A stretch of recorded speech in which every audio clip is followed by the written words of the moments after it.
Hi friends, या व्हिडिओमध्ये आपण इंग्लिश ग्रामरमधील नवीन टॉपिक पाहणार आहोत. आणि तसं पाहिलं तर हा टॉपिक अवघड आहे, परंतु शिकवल्यानंतर तुमच्या लक्षात येईल की अवघड नाहीये, सोपाच आहे. पण ते आतापर्यंत तुम्ही व्यवस्थित केलं नाहीये म्हणून तो अवघड वाटतो. तर टॉपिकचं नाव आहे आपलं फिगर्स ऑफ स्पीच. इंग्लिशमध्ये टॉपिकचं नाव काय आहे? Figures of speech. आणि त्यालाच आपण मराठी भाषेमध्ये काय म्हणतो? भाषेचे अलंकार असे म्हणतो. मग आता तुमच्यापैकी काही जण मराठी व्याकरणाच्या क्लासला आहे, तर मराठी व्याकरणामध्ये मी भाषेच्या अलंकारासंदर्भात तुम्हाला माहिती दिली होती. आज आपण इंग्लिशमधील अलंकार म्हणजेच फिगर्स ऑफ स्पीच पाहणार आहोत. मग आता फिगर्स ऑफ स्पीच पाहत असताना तर अलंकार म्हणजे सौंदर्यामध्ये भर भर घालणारी साधने होय. आणि जसे माणूस आपले सौंदर्य वाढवण्यासाठी वेगवेगळ्या साधनांचा वापर करतो, त्याचप्रमाणे भाषेचे सौंदर्य वाढवण्यासाठी कवी वेगवेगळ्या साधनांचा वापर करतो आणि त्यालाच आपण फिगर्स ऑफ स्पीच असे म्हणतो. मग आता आपण एक एक फिगर ऑफ स्पीच पाहूयात. तर त्याच्यातला पहिला जो फिगर ऑफ स्पीच आहे तो आहे अलिटरेशन. हा फिगर ऑफ स्पीच आपण पाहूयात. अतिशय सोपा आहे कळायला, म्हणून मी तो सुरुवातीलाच घेतला आहे.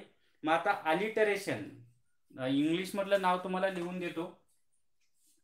तर अलिटरेशन ALLITERATION. आता अलिटरेशन म्हणजे काय?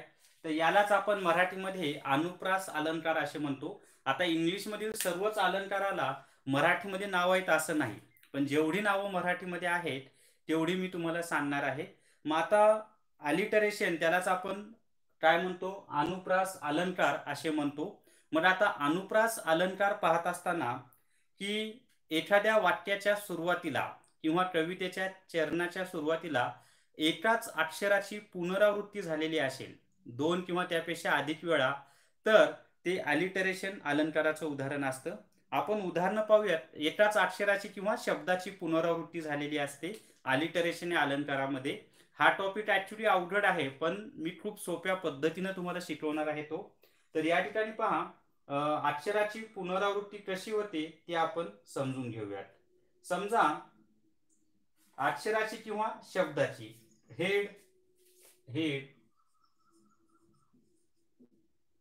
Comma heart and hand.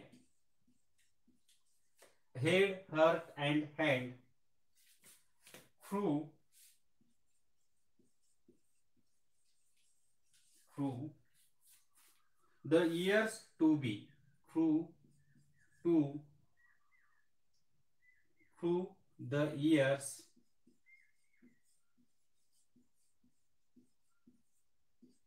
to be. आता इथे जर तुम्ही विचार केला तर तुमच्या लक्षात येईल कोणत्या अक्षराची पुनरावृत्ती झालेली आहे. पहा, एच, एच आणि एच. तर एच या अक्षराची पुनरावृत्ती झालेली आहे की नाही? मग अशा पद्धतीनं दोन किंवा त्यापेक्षा अधिक शब्दांच्या सुरुवातीला एकाच अक्षराची पुनरावृत्ती झालेली असेल तर ते फिगर ऑफ स्पीच म्हणजे अलिटरेशन फिगर ऑफ स्पीच असतो. आता दुसरं उदाहरण पाहूयात आपण, म्हणजे तुम्हाला कळायला अजून सोपं जाईल. तर दुसरं उदाहरण पाहूयात आपण.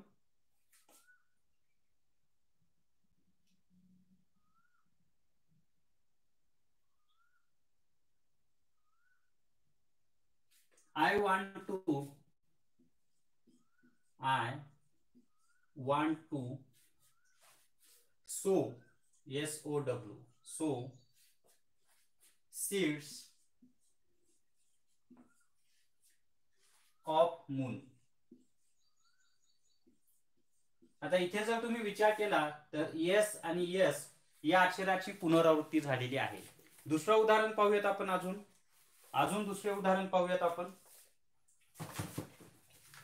तर त्याच्यानंतरचं उदाहरण पाहायचं झालं, my mother makes meal for Meera. My mother makes meal for Meera. आता इथे जर तुम्ही विचार केला तर फॉर हा शब्द सोडला तर बाकी सर्व शब्दांच्या सुरुवातीला कोणतं अक्षर आलेलं आहे?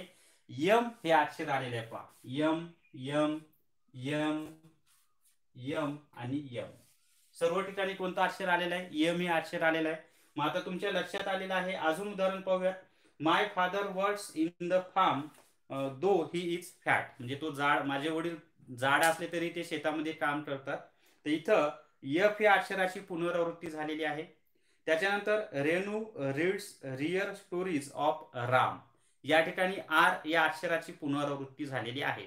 तर फक्त एवढं लक्षात ठेवायचं की दिलेल्या उदाहरणामध्ये दोन किंवा त्यापेक्षा अधिक शब्दांच्या सुरुवातीला एकाच अक्षराची पुनरावृत्ती झालेली असेल तर ते अलिटरेशन या फिगर ऑफ स्पीचचं उदाहरण असतं. आता आपण दुसरा फिगर ऑफ स्पीच पाहूयात आणि तो आहे रिपीटेशन. आता बरं, तुम्हाला अलिटरेशनची इंग्लिशमधील व्याख्या सांगतो, ते सांगायची राहिली. तर अलिटरेशनची इंग्लिशमधील व्याख्या अशी आहे: a repetition of a consonant sound in quick succession at the beginning of words is called alliteration. म्हणजे वाक्याच्या किंवा म्हणजे शब्दाच्या सुरुवातीला एकाच अक्षराची पुनरावृत्ती झालेली असेल तर त्या अनुप्रास अलंकाराचं उदाहरण असतं. आता दुसरा जो प्रकार आहे तो आहे रिपीटेशन. त्यालाच आपण पुनरावृत्ती अलंकार असं म्हणतो. रिपीटेशनला काय म्हणतो आपण? पुनरावृत्ती अलंकार असं म्हणतो. मग आता त्याची व्याख्या अशी आहे: if there is a repetition of words in the given sentences. काय म्हणत आहे मी? If there is a repetition of words in the given sentences, this is the example of repetition. आता वर जे अलिटरेशन मध्ये आपण पाहिलं होतं तर तिथं काय पाहिलं होतं की कवितेच्या चरणात शब्दाच्या सुरुवातीला एकाच अक्षराची पुनरावृत्ती झालेली असेल तर ते अलिटरेशनचं एक्झाम्पल असतं. पण जर एका शब्दाची जशास तशी पुनरावृत्ती झालेली असेल तर ते रिपीटेशन या अलंकाराचं उदाहरण असतं. तर दोन्ही मधला फरक लक्षात आलाय. अलिटरेशन मध्ये काय असतं? एकाच अक्षराची पुनरावृत्ती होते आणि रिपीटेशन मध्ये आपल्याला संपूर्ण शब्दाची पुनरावृत्ती होते. हा दोन्ही मधला फरक आहे. मिस्टर टूल, बाकीच्यांना बफरिंग नाही होत आहे, तुला एकट्यालाच बफरिंग होत आहे. बाकीच्यांनी सांगा बरं, दिसतंय का ते? लवकर सांगा, दिसतंय का ते? लवकर सांगा. मला वाटतं बाकीच्यांना दिसतंय, बाकीच्यांना प्रॉब्लेम नाहीये. मिस्टर टूल,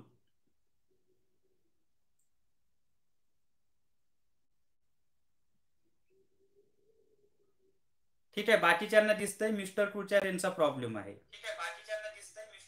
त्याच्यानंतरचं उदाहरण पाहूयात आपण आता. Next example. मग आता नंतरचं उदाहरण जर आपण म्हणजे रिपीटेशनचं आपण उदाहरण पाहिलं तर रिपीटेशन आणि अलिटरेशन मध्ये दोन्ही मधला फरक तुमच्या लक्षात आलाय ना? अलिटरेशन मध्ये काय असतं की एकाच अक्षराची पुनरावृत्ती होते शब्दाच्या सुरुवातीला, आणि रिपीटेशन मध्ये काय असतं तर संपूर्ण शब्दाचीच पुनरावृत्ती होते. जसं उदाहरण द्यायचं झालं, keep it my son, keep it, keep it my son, keep it. इथं पहा, कीप इट आणि कीप इट या अक्षरांची काय झालेली आहे? पुनरावृत्ती झालेली आहे. अजून दुसरं उदाहरण पाहूयात आपण. A red red rose sweet and round. A red red rose sweet and round. A red red rose sweet and round. आता इथं मला सांगा कोणत्या अक्षराची पुनरावृत्ती झालेली आहे? तर रेड या अक्षराची पुनरावृत्ती झालेली आहे. लक्षात आले? आणि इथं संपूर्ण शब्दाची पुनरावृत्ती झाली म्हणून हे रिपीटेशनचं उदाहरण आहे, आणि अक्षराची पुनरावृत्ती झाली तर ते अलिटरेशनचं उदाहरण असतं. हा दोन्ही मधला फरक आहे. अजून तुम्हाला उदाहरण द्यायचं झालं, to be or not to be. तर या ठिकाणी टू बी आणि टू बी याची पुनरावृत्ती झालेली आहे. त्याच्यानंतर don't come again and again, परत परत येऊ नकोस. तर या ठिकाणी अगेन या शब्दाची पुनरावृत्ती झालेली आहे. त्याच्यानंतर I want to so many small small moons of light. तर या ठिकाणी स्मॉल स्मॉल या शब्दाची पुनरावृत्ती झालेली आहे. तर रिपीटेशन मध्ये काय होतं तुमच्या लक्षात आले? If there is a repetition of words in the given sentences, this is the example of repetition. म्हणजे एकाच शब्दाची जर पुनरावृत्ती झालेली असेल तर ते रिपीटेशनचं उदाहरण असतं, आणि अक्षराची पुनरावृत्ती झाली तर ते अलिटरेशनचं उदाहरण असतं. हा दोन्ही मधला फरक आहे. आता आपण तिसरा पाहूयात, अँटिथेसिस. अँटिथेसिसलाच आपण विरोध अलंकार असे म्हणतो. नंतरचा अलंकार कोणता आहे आपला, अँटिथेसिस. आणि अँटिथेसिसलाच आपण विरोध अलंकार असे म्हणतो.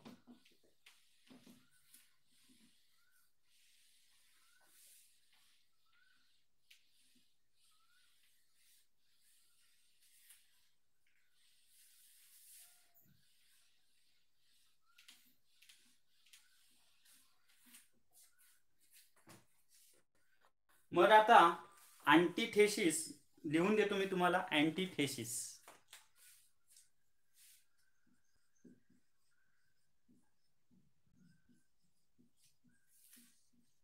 यालाच आपण विरोधाभास अलंकार असे म्हणतो. मग आता विरोधाभास अलंकार म्हणजे काय ते आपण समजून घेऊया. तर आधी इंग्लिश मधील व्याख्या सांगतो. In antithesis a striking opposition or contrast of idea or words is employed to secure emphasise. म्हणजे सोपं सांगतो, दोन विरुद्ध संकल्पना एकाच वाक्यामध्ये सांगितलेल्या असतील किंवा एकाच वाक्यामध्ये जर विरुद्ध अर्थाचे दोन शब्द वापरलेले असतील, विरुद्ध अर्थी शब्दाचे दोन शब्द एकाच वाक्यात दिलेले असतील किंवा दोन विरुद्ध संकल्पना एकाच वाक्यामध्ये सांगितलेल्या असतील तर ते अँटिथेसिस याचं उदाहरण असतं. तर तुमच्या लक्षात आलंय, अँटिथेसिस म्हणजे विरोधाभास अलंकार. मग एकाच वाक्यामध्ये जर दोन विरुद्ध संकल्पना दिलेल्या असतील किंवा एकाच वाक्यामध्ये दोन विरुद्ध अर्थी ऑपोजिट वर्ड दिलेले असतील तर ते अँटिथेसिस या अलंकाराचं उदाहरण असतं. मग मराठीची व्याख्या अशी आहे की कवितेच्या एकाच वाक्यात किंवा चरणात दोन विरोधी शब्दांचे किंवा कल्पनांचे सादरीकरण केल्यास विरोधालंकार होतो, अशी त्याची मराठीमधील व्याख्या आहे. उदाहरण पाहूयात आपण आता. समजा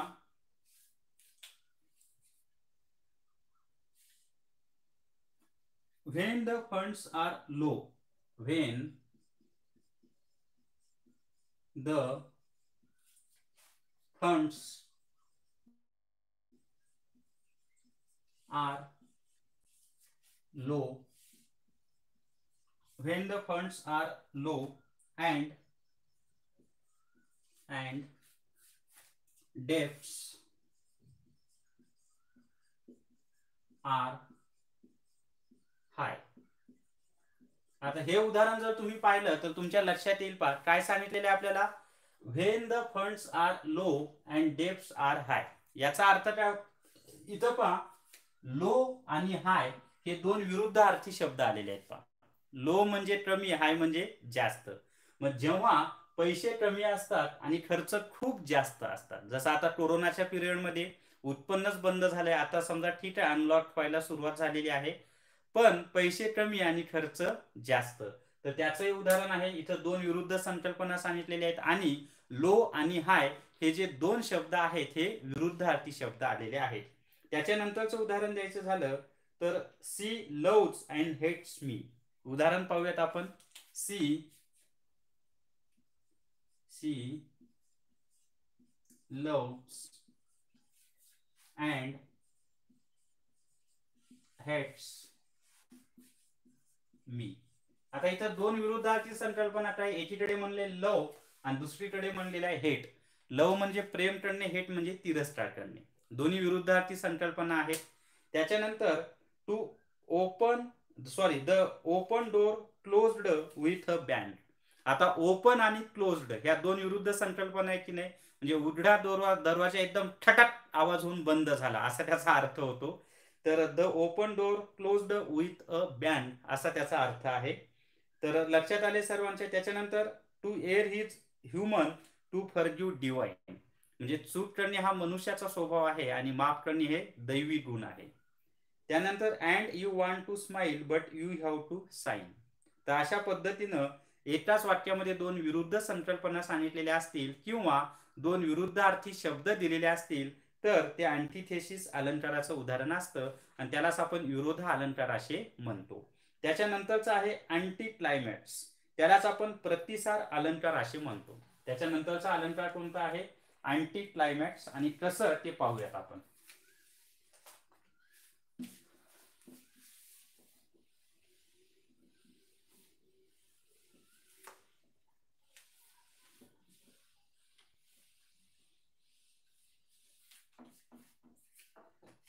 त्यानंतरचा अलंकार आहे anti climax.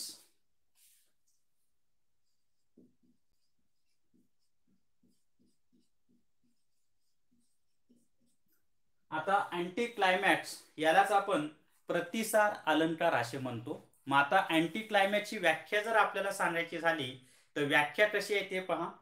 Anti climax is the opposite of climax, a sudden descent from higher to low. म्हणजे एखादी गोष्ट टप्प्याटप्प्याने कमी होत चालली, तिचा दर्जा कमी कमी होत चाललाय, अशा पद्धतीचं उदाहरण म्हणजे अशा पद्धतीचं वर्णन कवितेच्या चरणामध्ये केलेलं असेल तर ते अँटी क्लायमॅक्सचं उदाहरण असतं. आणि अँटी क्लायमॅक्स हा क्लायमॅक्स या अलंकाराचा विरुद्धार्थी आहे. क्लायमॅक्स अलंकार म्हणजे काय ते याच्यानंतर लगेच आपण पाहणार आहोत. याची मराठीची व्याख्या सांगायचं झालं तर प्रतिसार अलंकारामध्ये कवितेच्या चरणातील कल्पना उतरत्या प्रमाणे मांडून अपकर्ष साधलेला असतो. आता याचं उदाहरण पाहूयात. It is best, better and good. या ठिकाणी पहा, it is best, better and good. It is best, better and good. तर इथे पहा, बेस्ट हा सर्वोच्च दर्जा झाला, त्याच्यापेक्षा कमी दर्जा म्हणजे बेटर, आणि त्याच्यापेक्षा कमी दर्जा म्हणजे गुड. जे बेस्ट सर्वोच्च दर्जा, बेटर त्याच्यापेक्षा कमी दर्जा, आणि गुड हा त्याच्यापेक्षा कमी दर्जा. तर लक्षात आले सर्वांच्या. तर अशा पद्धतीनं की एखादी संकल्पना उतरत्या प्रमाणे सांगितलेली असेल तर ते अँटी क्लायमॅक्सचं उदाहरण असतं. अजून उदाहरण पाहूयात. The general compromises hills and valleys, waterfalls and brooks. आता या ठिकाणी पहा, हिल्स म्हणजे मोठ्या टेकड्या, व्हॅलीज म्हणजे दऱ्या, टेकड्यांपेक्षा छोट्या दऱ्या असतात, त्याच्यापेक्षा छोटे वॉटरफॉल असतात, आणि त्याच्यापेक्षा छोटे आपले ओढे नाले जे छोटे छोटे असतात ना पाण्याचा प्रवाह तो. तर लक्षात आले, अशा पद्धतीनं एखादी संकल्पना कवितेच्या चरणामध्ये जर उतरत्या प्रमाणे सांगितलेली असेल तर ते अँटी क्लायमॅक्स अलंकाराचं उदाहरण असतं.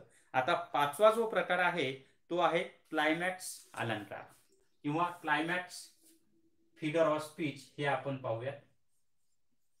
क्लायमॅक्स, मग आता क्लायमॅक्सलाच आपण सार अलंकार असे म्हणतो.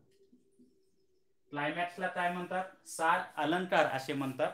आणि अँटी क्लायमॅक्सला प्रतिसार म्हणतात. मग आता क्लायमॅक्स मध्ये सार अलंकार म्हणजे काय माहिती आहे का? एखादी म्हणजे सार अलंकारामध्ये कवितेच्या चरणातील कल्पना चढत्या प्रमाणे मांडून उत्कर्ष साधलेला असतो. सार अलंकारामध्ये कवितेच्या चरणातील कल्पना चढत्या प्रमाणे मांडून उत्कर्ष साधलेला असतो. याची इंग्लिशमध्ये जर व्याख्या सांगायची झाली तर ती अशी आहे. Climax is the use of a series of ideas or words in the order of increasing importance. म्हणजे एखादी कल्पना किंवा संकल्पना चढत्या प्रमाणे जर उदाहरणामध्ये सांगितलेली असेल तर ते क्लायमॅक्स हे अलंकाराचं उदाहरण असतं. आणि कसं उदाहरण असतं ते सुद्धा आपण पाहूयात. क्लायमॅक्सचं एक्झाम्पल कसं असतं किंवा उदाहरण कसं असतं ते सुद्धा आपण समजून घेऊयात. आता याची इंग्लिशमधील व्याख्या काय सांगितली मी? Climax is the use of a series of ideas or words in the order of increasing importance. उदाहरण पाहूयात आपण. बट किंवा दुसरं पाहूयात. Genius academy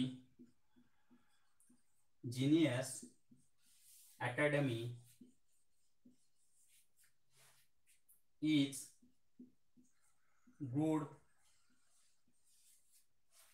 better and best. Genius Academy is good, better and best. आता इथे पहा, क्लायमॅक्स मध्ये काय सांगितलेलं आहे आपण? सुरुवातीला गुड, त्याच्यापेक्षा चांगलं बेटर, आणि त्याच्यापेक्षा चांगलं बेस्ट. चढता क्रम दिलाय. अँटी क्लायमॅक्स मध्ये इथं पहा उतरता क्रम आहे, आणि क्लायमॅक्स मध्ये काय आहे? चढता क्रम. हे दोन्ही उदाहरणं पाहिल्यानंतर तुमच्या लक्षात येईल अँटी क्लायमॅक्स आणि क्लायमॅक्स मधला फरक लगेच तुम्हाला इथे समजून जाईल. दुसरं उदाहरण पाहूयात. बट टायडी हिंच्ड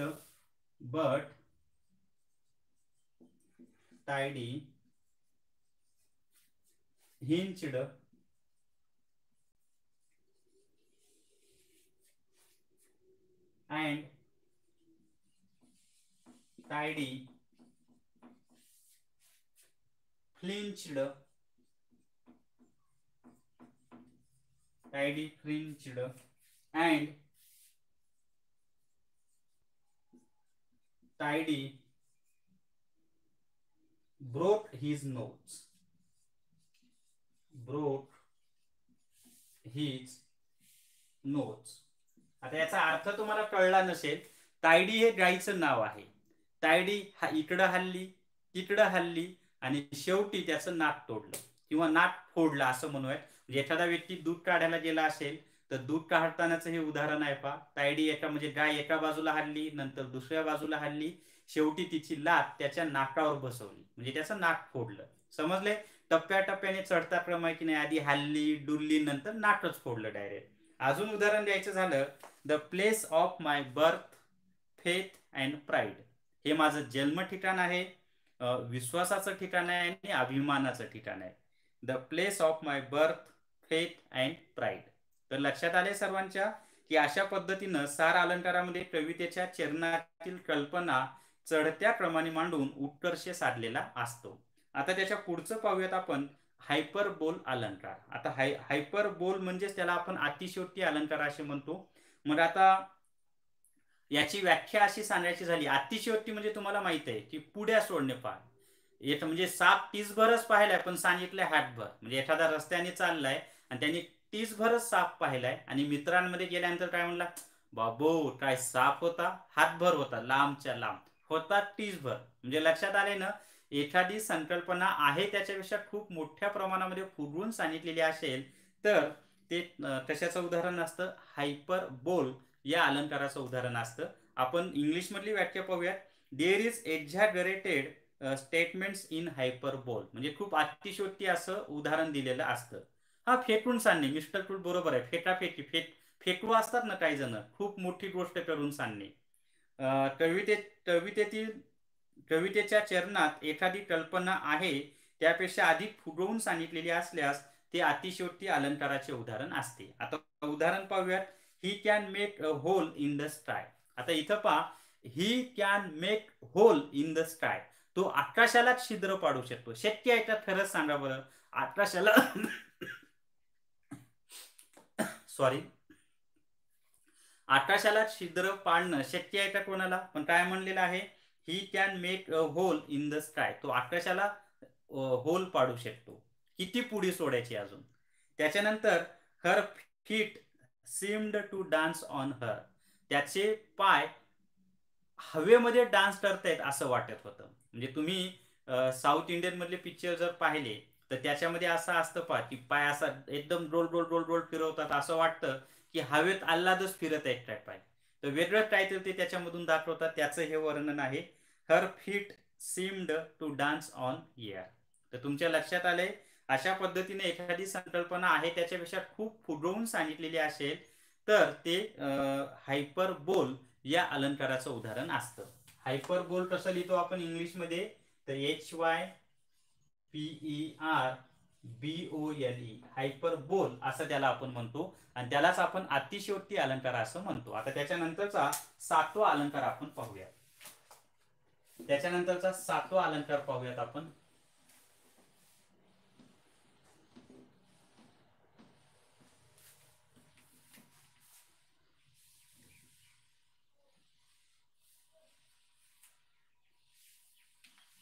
तर सातवा जो अलंकार आहे तो आहे पॅराडॉक्स. आता पॅराडॉक्सला सुद्धा विरोधाभास अलंकार असं म्हणतात आणि अँटिथेसिसला सुद्धा विरोधाभास अलंकार असे म्हणतात.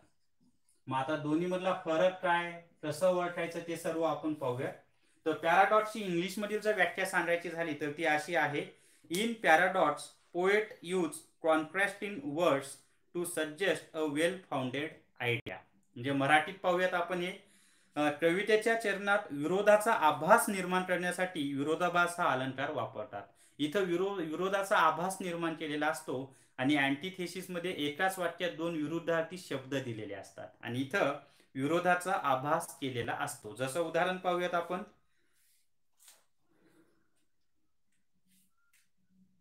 दोन्हीमध्ये थोडं कन्फ्युजन होतंच पॅराडॉक्स आणि अँटिथेसिस मध्ये. तर ते पर्यायानुसार तुम्ही त्याचं उत्तर देऊ शकता. ठीक आहे, पाहूयात आपण. Coldly, COLDLY, coldly gapped the earth. दुसरं उदाहरण पाहूयात. Your eyes were frosted starlight. Your eyes were frosted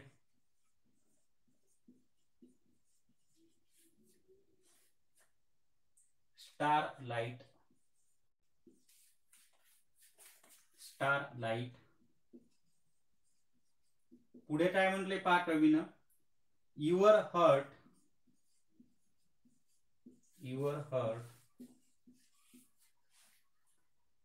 fire and snow.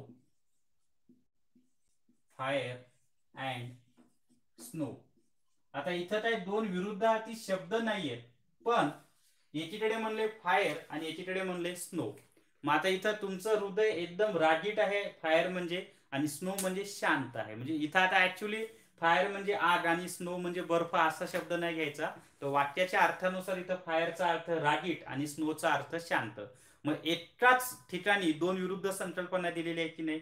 एक आभास निर्माण केलेला आहे की your eyes were frosted starlight, your heart fire and snow. म्हणजे फायर म्हणजे इथं अग्नी आणि म्हणजे स्नो म्हणजे बर्फ असा अर्थ घेऊ नका. तर your heart fire and snow म्हणजे तू एकाच वेळेला रागीट पण आहेस आणि शांत पण आहे. इथं मुळात विरुद्धार्थी शब्द नाहीयेत. आपण जो अँटिथेसिस पाहिला होता त्याच्यामध्ये विरुद्धार्थी शब्द दिलेले असतात आणि पॅराडॉक्स मध्ये दोन विरुद्ध संकल्पना सांगितलेल्या असतात, त्याच्यामध्ये विरुद्धार्थी शब्द दिलेले नसतात. हा दोन्ही मधला फरक तुम्ही समजून घ्या. विरुद्धार्थी शब्द दिलेले असले की अँटिथेसिस वापरायचा, आणि दोन वेगवेगळ्या संकल्पना किंवा विरुद्ध संकल्पना असतील तर पॅराडॉक्स असतो तो.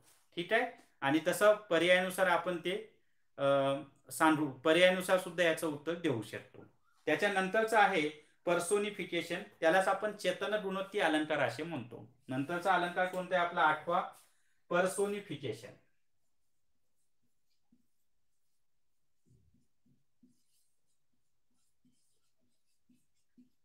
मग आता पर्सोनिफिकेशन यालाच आपण चेतन गुणोत्ती अलंकार असे म्हणतो. मग आता पर्सोनिफिकेशन म्हणजे काय, त्याची आपण आधी इंग्लिश मधील व्याख्या पाहूयात आणि नंतर मराठीची व्याख्या पाहूयात. In personification objects are personified for poetic effect. याचा अर्थ काय माहिती आहे का. निसर्गातील निर्जीव वस्तू सजीव आहेत, निसर्गातील निर्जीव वस्तू सजीव आहेत अशी कल्पना करून ती मानव जातीप्रमाणे वागतात असे वर्णन केलेले असल्यास चेतन गुणोत्ती अलंकार होतो.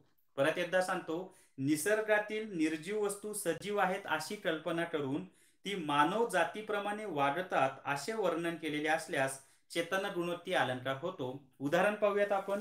Stars danced in the sky. Stars danced in the sky. आता इथं पहा, मुळामध्ये डान्स कोण करतो, माणूस करतो, पण या ठिकाणी star danced in the star असं म्हणलेलं आहे. बरोबर आहे, म्हणजे तारे आकाशामध्ये नाचतायत असं सांगितलेलं आहे. मग तारे निर्जीव आहेत पण ते माणसाप्रमाणे वागत आहेत असं वर्णन केलेलं आहे. त्याच्यानंतरचं दुसरं उदाहरण, कोल्डली गॅप्ड द मून. त्याच्यानंतरचं म्हणजे जो मून आहे म्हणजे चंद्र, त्याला थंड यांनी गॅप म्हणजे पूर्णपणे असं कव्हर केलेलं आहे. त्याच्यानंतर दुसरं, O son my dear son help me. O son comma my dear son, my dear son comma help me. Help me म्हणजे काय माहिती आहे का, की हे सूर्य, माझा प्रिय सूर्य मला मदत कर. आता मुळामध्ये सन हे निर्जीव आहे, मदत आपण कुणाला मागत असतो, सजीवला मागत असतो. मग निर्जीव, सन हा निर्जीव आहे, निर्जीव वस्तू सजीव आहे असं या ठिकाणी वर्णन केलेलं आहे की नाही. म्हणून हे कशाचं उदाहरण झालेलं आहे, पर्सोनिफिकेशन या फिगर ऑफ स्पीचचं उदाहरण झालेलं आहे. त्याच्यानंतरचं उदाहरण पाहूयात. Moon plays a game hide and sick. जेव्हा आभाळ आलेलं असतं किंवा ढग आलेले असतात तेव्हा पौर्णिमेच्या जवळपास पहा अचानकपणे चंद्र आपल्याला दिसतो, थोड्या वेळाने चंद्र ढगांच्या मागे लपलेला असतो, त्याचंही वर्णन केलेलं आहे की जसं लहान मुलं लपंडाव खेळतात की ना, हाईड अँड सीक म्हणजे लपंडाव, जशी लहान मुलं लपंडाव खेळतात तसा चंद्र हा आकाशामध्ये लपंडाव खेळत आहे. म्हणजे चंद्र निर्जीव आहे परंतु तो सजीव आहे असं वर्णन केलेलं आहे. मग अशा पद्धतीचं वर्णन केलेलं असेल तर ते कशाचं उदाहरण असतं? पर्सोनिफिकेशन या अलंकाराचं उदाहरण असतं. आता त्याच्या नंतरचा 9वा प्रकार आहे मेटाफर. मग आता मेटाफर म्हणजे काय ते आपण समजून घेऊया. हे मी पुसून घेतो आधी. मेटाफरचं उदाहरण पाहूयात आपण आता.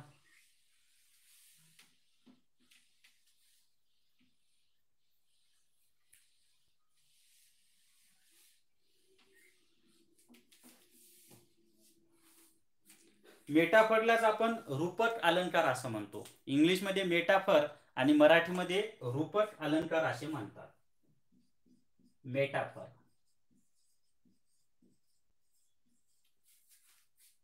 रूपक अलंकार.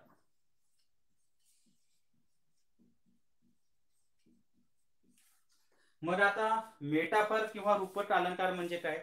If there is a comparison between two object by treating them as one in the given example, this is the example of metaphor. ही इंग्लिश मधली व्याख्या झाली. परत एकदा व्याख्या सांगतो. If there is a comparison between two objects by treating them as one in the given examples, this is the example of metaphor. म्हणजे काय? दोन वस्तू म्हणजे उपमेय आणि उपमान, दोन वस्तू एकरूप किंवा अभिन्न असल्याचे वर्णन जेथे असते तेथे रूपक हा अलंकार असतो. म्हणजे उपमेय व उपमान, उपमेय म्हणजे ज्याची तुलना केलेली असते तो, उपमान म्हणजे ज्याच्या सोबत तुलना केलेली असते तो. मग दोन्ही एकच आहेत असं वर्णन केलेलं असलं की ते मेटाफर म्हणजेच रूपक अलंकाराचं उदाहरण असतं. जसं की आपण उदाहरण पाहूया. लाईफ इज लव्ह, किंवा काही जण लव्ह इज लाईफ असंही म्हणतात. Life is love. मग इथे पहा, लाईफ आणि लव्ह हे दोन्ही कसे आहेत? एकच आहे. किंवा लव्ह इज लाईफ असंही म्हणतात काही जण. त्याच्यानंतर वॉटर इज लाईफ, पाणी हेच जीवन. वॉटर आणि लाईफ दोन्ही एकच आहे. लाईफ इज ड्रीम, आयुष्य हे स्वप्नच आहे. मग ड्रीम आणि लाईफ दोन्ही एकच आहे.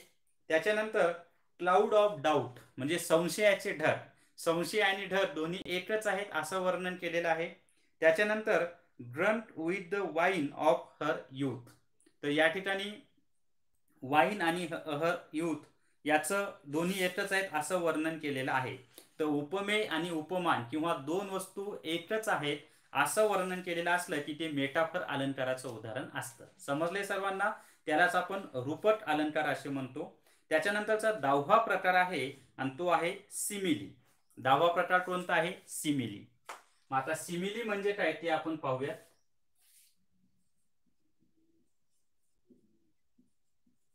यालाच आपण उपमा अलंकार असं म्हणतो. याला काय म्हणतो आपण? उपमा अलंकार असे म्हणतो. मग आता सिमिली पाहत असताना किंवा उपमा अलंकार पाहत असताना इथे काय असतं माहित आहे का? की उपमेय आणि उपमान यांच्यामध्ये काही बाबतीत सारखेपण आहे, दोन्ही एकच आहेत असं नाही, तर काही बाबतीत सारखेपण आहेत असं वर्णन केलेलं असलं की ते सिमिली म्हणजेच उपमा अलंकाराचं उदाहरण असतं. पाहूयात आपण. If there is a comparison between two objects of different kinds which have however at least one point of common in the given example, this is the example of simile. मी जे मराठीमध्ये सांगितलं तेच इंग्लिशमध्ये आता सांगितलेलं आहे. परत एकदा सांगतो मराठीमध्ये. दोन वस्तूंमधील साम्य जेथे वर्णन केलेले असते तेथे उपमा अलंकार असतो. आणि इथं बाकी काही लक्षात ठेवू नका, फक्त 3 शब्द लक्षात ठेवा की दिलेल्या उदाहरणामध्ये मी जे आता 3 शब्द सांगत आहे त्यापैकी एखादा शब्द दिलेला असला की ते कशाचं उदाहरण असतं? सिमिलीचं उदाहरण असतं. जसं की सो, ॲज आणि लाईक. सो, ॲज, लाईक या तिन्ही पैकी एखादा शब्द जर दिलेल्या उदाहरणामध्ये असला की ते सिमिली या फिगर ऑफ स्पीचचं एक्झाम्पल असतं. बस एवढंच लक्षात ठेवा, बाकी काही लक्षात ठेवायची आवश्यकता नाही. कोणते 3 शब्द आहेत?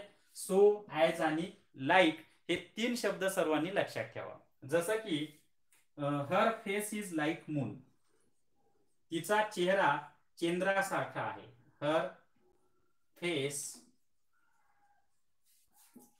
इज लाईट मून, तिचा चेहरा चंद्रासारखा आहे.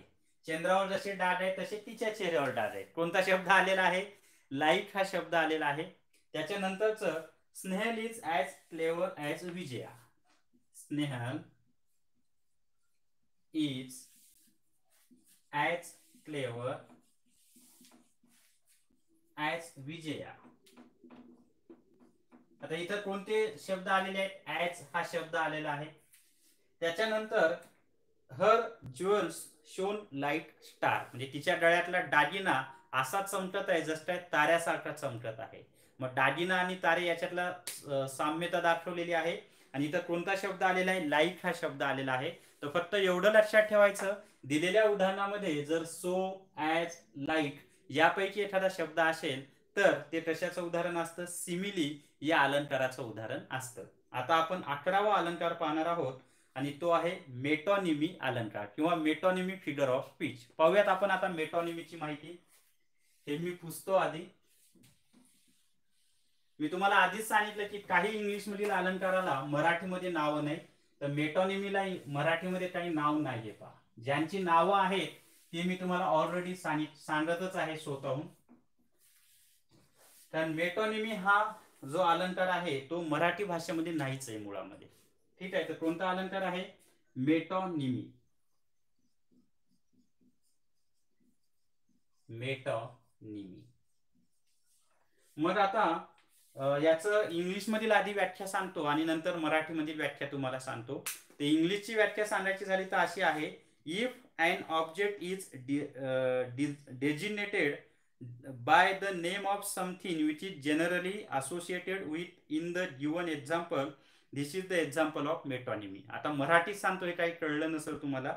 एखादी वस्तू, व्यक्ती किंवा प्राणी मूळ शब्दाऐवजी दुसऱ्या गर्भित अर्थ असलेल्या शब्दाने ओळखली जाते तेव्हा मेटॉनिमी हा अलंकार होतो. आता याचं तुम्हाला उदाहरण द्यायचं झालं तर आपण याला द गोल्डन क्राउन असं उदाहरण पाहूया. मग आता द गोल्डन क्राउन किंवा गोल्डन क्राउन, CROW आहे ना, काटेरी मुकुट असं म्हणतो ना आपण. ऍक्च्युली हे सोनेरी मुकुट आहे, पण जसं मुख्यमंत्र्याची खुर्ची हे काटेरी मुकुट असतो त्याच पद्धतीनं. दुसरं उदाहरण पाहूयात, द व्हिक्टर्स, म्हणजे इथं आपल्याला आहे ते न सांगता वेगळंच काहीतरी सांगायचं असतं. दुसरं उदाहरण पाहूयात, the chair for the director. The chair for the director. The chair for the director म्हणजे एखादी वस्तू, व्यक्ती किंवा प्राणी मूळ शब्दाऐवजी दुसऱ्या गर्भित अर्थ असलेल्या शब्दाने ओळखली जाते तेव्हा मेटॉनिमी हा अलंकार होतो. त्याच्यानंतर द बेंच फॉर द जज. द बेंच,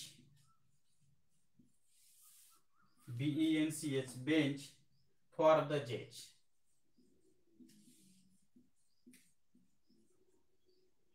JUDGE, जज, न्यायाधीशांसाठी असलेला बेंच.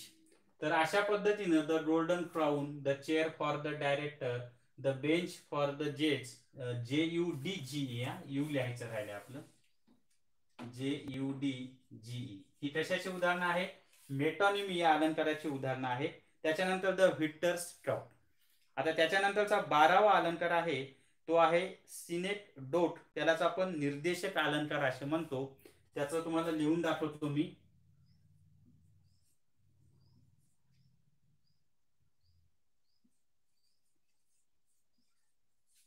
सिनेक्डोट त्यालाच निर्देशक अलंकार असे म्हणतात. मग आता याची इंग्लिश मधील व्याख्या आधी सांगतो आणि नंतर मराठी मधील व्याख्या सांगतो. इंग्लिश मध्ये काय म्हणतात? In synecdoche a whole is used to designate the part or the part to designate a whole. म्हणजे मराठीत जर सांगितलं तर तुमच्या लक्षात येईल, एखाद्या घटकाचा वापर संपूर्ण समूहाचे प्रतिनिधित्व करण्यासाठी किंवा संपूर्ण समूहाचा वापर घटकाचा निर्देश करण्यासाठी केला जातो तेव्हा निर्देशक हा अलंकार असतो. म्हणजे एखादा संपूर्ण घटक जो दिसतंय का आता? मला लवकर सांगा. व्हिडिओ स्टॉप झाला होता पण आता दिसत आहे का? प्लीज लवकर कमेंट करून सांगा मला.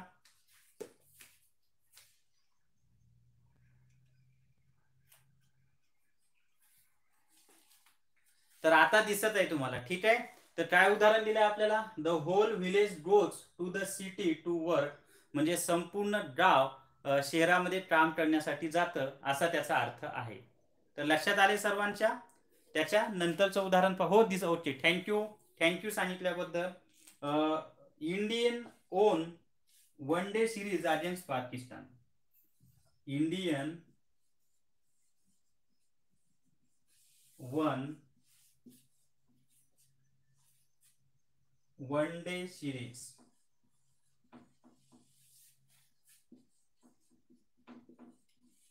अगेन्स्ट पाकिस्तान.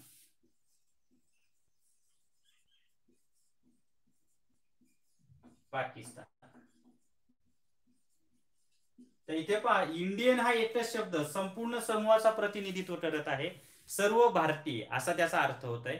किंवा आपली भारताची क्रिकेट टीम जी 11 जणांची असते किंवा त्याच्यात रिझर्व्ह पकडले तर अजून जास्त होतील, 14-15 जण काहीतरी असतात. तर इथं एकच शब्द दिला इंडियन, पण एका शब्दावरून संपूर्ण समूहाचा बोध होत आहे. इथं द होल विलेज, इथं संपूर्ण समूह दिले, पण त्या संपूर्ण समूहावरून आपल्याला एकाच घटकाचा बोध होतो, गावातील लोक या घटकाचा बोध होतो. आणि या ठिकाणी एकाच घटकावरून इंडियन वरून संपूर्ण समूहाचा बोध होतो की सर्व भारतीय किंवा क्रिकेटमधील सर्व खेळाडू, असा त्याचा अर्थ होतो. क्लिअर झाले सर्वांचं? मग अशा पद्धतीनं एखाद्या घटकाचा वापर संपूर्ण समूहाचे प्रतिनिधित्व करण्यासाठी, जसं इंडियनचा वापर केलाय, किंवा संपूर्ण समूहाचा वापर घटकाचा निर्देश करण्यासाठी द होल विलेज हे संपूर्ण समूहाचा वापर केलेला आहे आपण, तर तेव्हा निर्देशित अलंकार होतो. अजून उदाहरण द्यायचं झालं, hands then reach out to the world. तर हे झाले याची उदाहरणं. आता आपण ऍपॉस्ट्रॉफी म्हणजे परोक्ष संबोधन अलंकाराची माहिती पाहूया. तर हा 13वा अलंकार आहे आपला ऍपॉस्ट्रॉफी.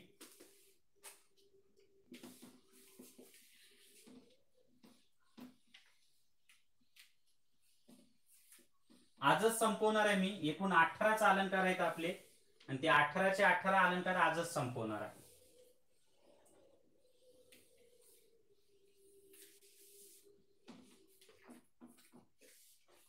तर थोडं जास्त वेळ लेक्चर आज, पण आजच आपण सर्व संपून टाकूया. मग उद्याच्याला नवीन टॉपिक सुरू होईल आपला. तर ऍपॉस्ट्रॉफी,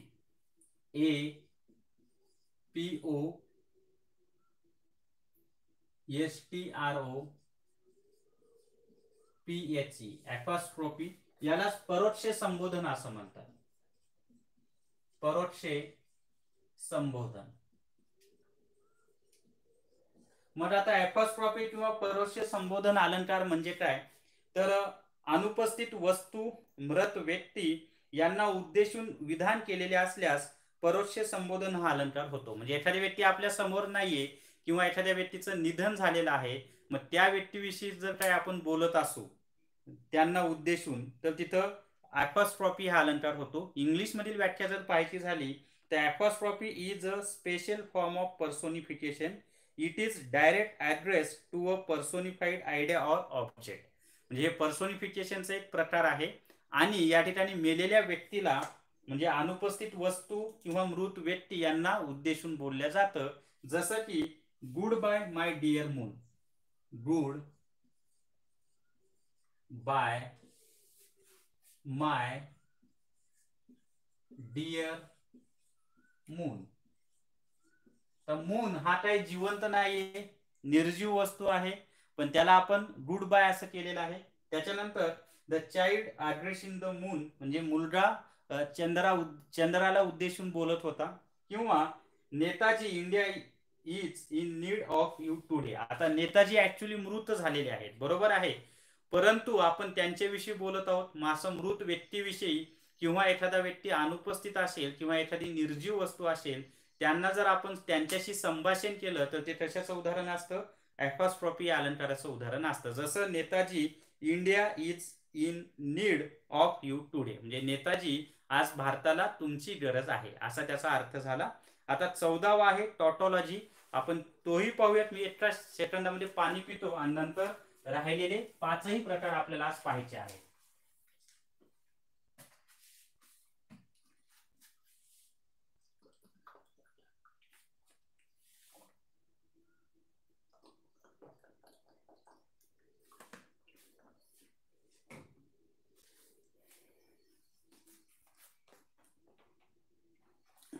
तर 14वा जो प्रकार आहे तो आहे टॉटोलॉजी, म्हणजे व्यर्थ पुनरुक्ती अलंकार. आता नावातच तुमच्या लक्षात आलं असेल पहा, टॉटोलॉजी, त्यालाच आपण काय म्हणतो, व्यर्थ पुनरुक्ती अलंकार. म्हणजे आवश्यकता नाही तरी पण पुनरुक्ती झालेली आहे. व्यर्थ पुनरुक्ती अलंकार.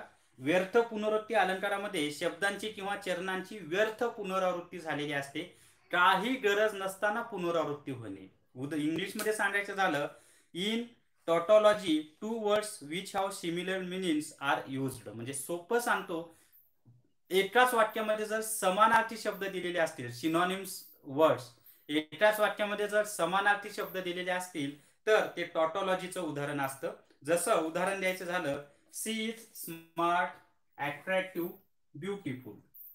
C is smart, attractive,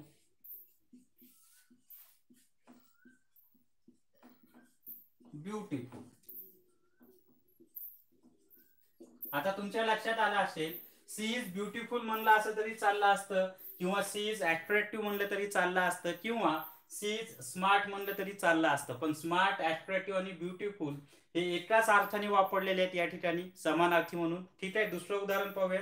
I too want to hear fairy stories and tales from him. उदाहरण पाहूयात आपण. I too want to hear fairy stories and tales from him. आता इथं समानार्थी शब्द कोणते आलेले आहेत माहिती आहे का? स्टोरीज आणि टेल्स दोन्हीचा अर्थ एकच आहे. स्टोरीज म्हणजे गोष्टी आणि टेल्स म्हणजे सुद्धा गोष्टी किंवा कथा. मग समानार्थी शब्द आलेले आहेत की नाही? वर स्मार्ट, अट्रॅक्टिव्ह, ब्युटिफुल समानार्थी शब्द आहेत. मग अशा पद्धतीनं विनाकारण एखाद्या शब्दाचा समानार्थी शब्द वाक्यात दिलेला असेल आणि म्हणजे तर ते तिथे कोणता अलंकार झालेला असतो? टॉटोलॉजी हा अलंकार झालेला असतो. तर दिलेल्या वाक्यामध्ये समानार्थी शब्द असले की टॉटोलॉजी असतो आणि विरुद्धार्थी शब्द असले की अँटिथेसिस असतो. हा दोन्ही मधला फरक तुम्ही समजून घ्या. त्याच्यानंतरचा 15वा अलंकार आहे पण, त्यालाच आपण श्लेष अलंकार असे म्हणतो. म्हणजे एकच शब्द वाक्यामध्ये दोन अर्थाने वापरला की ते पण, PUN, पण या फिगर ऑफ स्पीचचं उदाहरण असतं. एकच शब्द वाक्यामध्ये दोन अर्थाने वापरलेला असतो पहा बऱ्याच वेळेला. कसं ते पाहूयात आपण.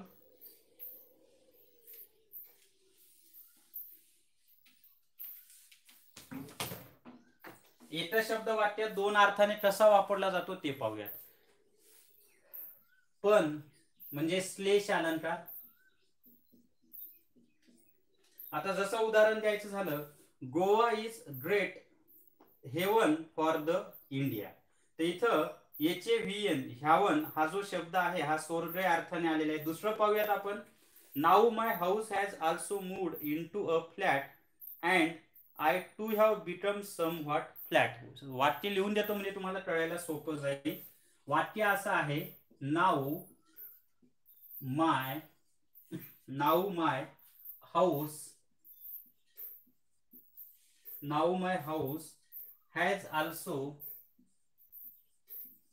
has also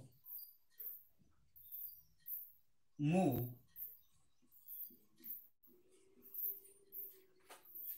into a flat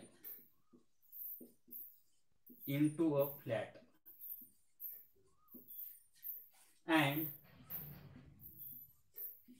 I too have become, खालच्या लाईनला देतो, and I too have become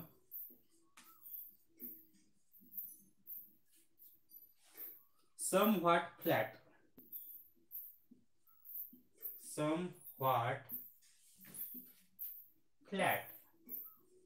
आता इथं पहा एकच शब्द दोन अर्थाने आलेला आहे. कसा ते पहा, इथं वर फ्लॅट आहे, खाली सुद्धा फ्लॅट आहे, पण दोन्हीचा अर्थ एक नाही बरं का, दोन्हीचा अर्थ वेगवेगळा आहे.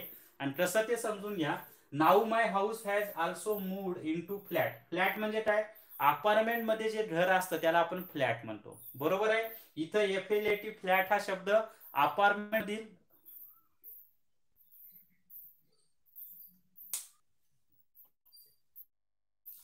तर आता तुम्हाला दिसत असेल थोडं बफरिंग झालंय, पण आता तुम्हाला दिसत असेल. ठीक आहे. तर या ठिकाणी इथं पहा, फ्लॅट हा शब्द अपार्टमेंट मधील घर या अर्थाने आलेला आहे. And I too have become somewhat flat. तर इथं जे फ्लॅट हा शब्द आहे तो काय म्हणून आलेला आहे? तर माझा खिसा रिकामा झालेला आहे. म्हणजे खिसा रिकामा होणे या अर्थाने फ्लॅट हा शब्द आलेला आहे. इथं फ्लॅट हा शब्द अपार्टमेंट मधील घर आणि इथं फ्लॅट हा शब्द काय म्हणून आलेला आहे? खिसा रिकामा झाला या अर्थाने आलेला आहे. तर वाक्यामध्ये एकच शब्द जर वेगवेगळ्या अर्थाने आलेला असेल तर ते कशाचं उदाहरण असतं? पण या अलंकाराचं उदाहरण असतं. क्लिअर झाले? आता त्याच्या नंतरचा अलंकार आपण पाहूयात. तर एकच सेकंड, मी मराठीचा ग्रुप आहे त्याच्यावर एक मेसेज पाठवतो, कारण त्यांचा आता 4 वाजता क्लास होतो तर थोडस लेट होईल असं मी त्यांना सांगतो. आणि मग आपलं पुढचा भाग आपण पाहूयात, कारण आज हे संपवायचंच आहे मला. तर त्याच्यानंतरचा अलंकार आपण पाहूया. त्याच्यानंतरचा अलंकार आहे इन्व्हर्जन, आणि त्यालाच आपण विक्रम अलंकार असे म्हणतो. तर इन्व्हर्जन, एकच सेकंद.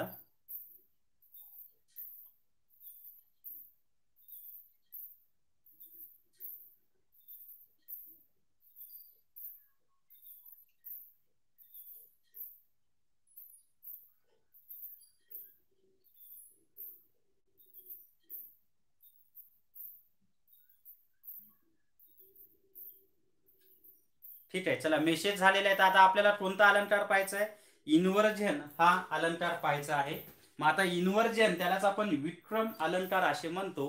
आणि खूप सोपं आहे ओळखणं. पहा, इन्व्हर्जन हा अलंकार. आणि तुमच्यापैकी काही जण इंग्लिशला आपलं मराठीच्या लेक्चरला असतील तर आज 4:30 वाजता मराठीचं लेक्चर होईल. इंग्लिशचं लेक्चर जास्त वेळ होत आहे आपलं, म्हणून मराठीचं लेक्चर 4:30 वाजता सुरू होईल आपलं. तर इन्व्हर्जन त्यालाच आपण काय म्हणतो? विक्रम अलंकार असे म्हणतो. मग आता इन्व्हर्जन म्हणजे काय ते आपण समजून घेऊया. तर in inversion the words are not used in the correct order. आता मुळामध्ये इंग्लिशमध्ये जे वाक्य असतात ते कसे असतात माहिती आहे का? तर वाक्याच्या सुरुवातीला कर्ता असतो, त्याच्यानंतर व्हर्ब असतो आणि त्याच्यानंतर ऑब्जेक्ट दिलेला असतो.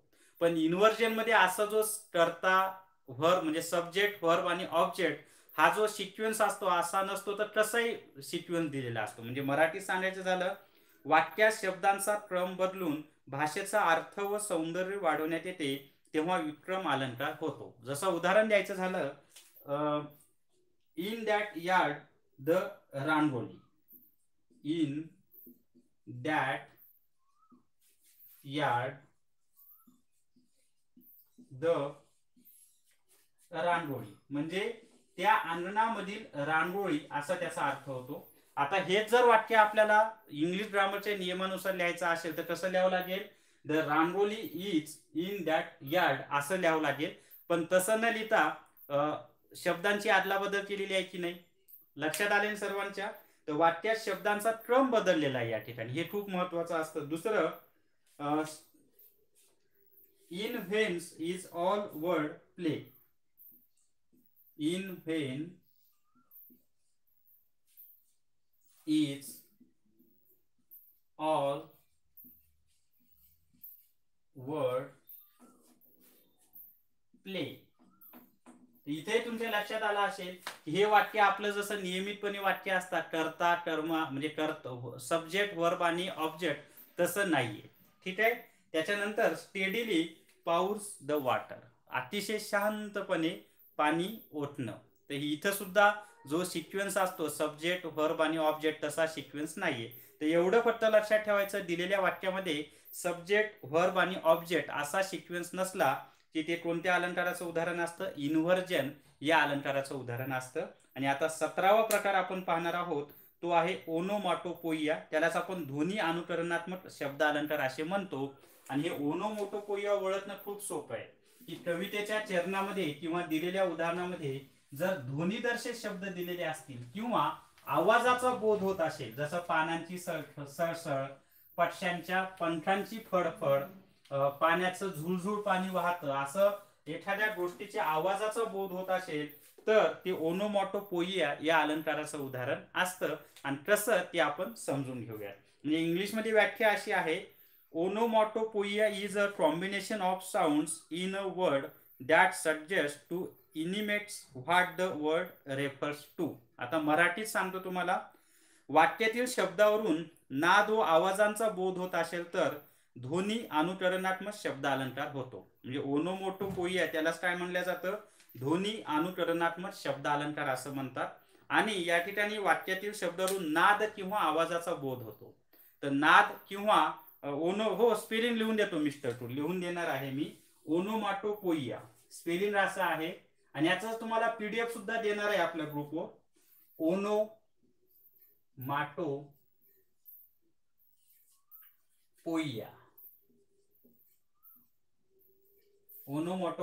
त्यालाच आपण ध्वनी अनुकरणात्मक शब्द अलंकार असे म्हणतो.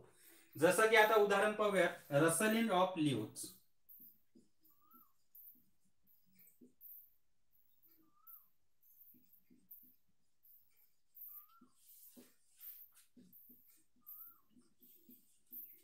पानांची सळसळ, म्हणजे झाडाचे जे पानं असतात त्याचा सळसळ आवाज येतो की नाही हवा आल्यानंतर, त्याचं हे उदाहरण आहे. दुसरं उदाहरण, ट्युटरिंग ऑफ टिनी बर्ड्स, पक्ष्यांचा चिवचिवाट. ट्युटरिंग ऑफ टायनी बर्ड्स. त्याच्यानंतर डाऊन दे केम फ्लटरिंग, म्हणजे पंखांची फडफड करत ते खाली आले असा त्याचा अर्थ होतो. तर तुमच्या लक्षात आले या तिन्ही उदाहरणांमध्ये रसलिंग ऑफ लीव्स म्हणजे झाडांच्या पानांची सळसळ, ट्युटरिंग ऑफ टिनी बर्ड्स म्हणजे पक्ष्यांचा चिवचिवाट किंवा किलबिलाट, त्याच्यानंतर डाऊन दे केम फ्लटरिंग म्हणजे पंखांची फडफड करत ते खाली आले असा त्याचा अर्थ होतो. तर अशा पद्धतीनं दिलेल्या उदाहरणामध्ये जर ध्वनिदर्शक शब्द असेल तर ते ओनोमॅटोपोइयाचं उदाहरण असतं. आणि आता शेवटचा प्रकार आहे तो आहे आयरनी हा प्रकार आहे, आणि त्यालाच आपण व्याजस्तुती अलंकार असं म्हणतो. मग या ठिकाणी खोटी स्तुती केलेली असते. व्याज व्याज म्हणजे खोटी, स्तुती म्हणजे तर सर्वांना माहित आहे. मग आयरनी यालाच आपण काय म्हणतो, व्याजस्तुती हा अलंकार असं म्हणतो. मग आता याच्यामध्ये पहा, एका चरणात दोन विरुद्ध कल्पनांचा वापर करून उपहास व्यक्त केल्यास व्याजस्तुती अलंकार होतो. याचं उदाहरण द्यायचं झालं, to the English I am word, word म्हणजे डुक्कर, I still don't know who I am. आता इथं विरोधाभास निर्माण झालेला आहे की ब्रिटिश लोकांसाठी किंवा इंग्लिश लोकांसाठी मी डुक्कर आहे, पण मला अजूनही माहित नाही मी कोण आहे. उपहासात्मक बोलल्या जातं. तर अशा पद्धतीनं आपलं फिगर्स ऑफ स्पीच हा जो टॉपिक आहे हा संपलेला आहे एकाच लेक्चरमध्ये. जास्त वेळ घेतलं मी, पण 18च्या 18 प्रकार आपण फिगर्स ऑफ स्पीचचे पाहिलेले आहेत. तर हा टॉपिक आपला आजच संपलेला आहे. उद्याच्याला आपण नवीन टॉपिक सुरू करूयात इंग्लिश ग्रामरचा, आणि याची पीडीएफ मी तुम्हाला देतो म्हणजे अभ्यास करायला सोपं जाईल. तर या ठिकाणी आपण थांबूयात. Have a nice day everybody. Thank you very much. आणि उद्या नवीन टॉपिकचा आपण भेटूयात. Thank you very much.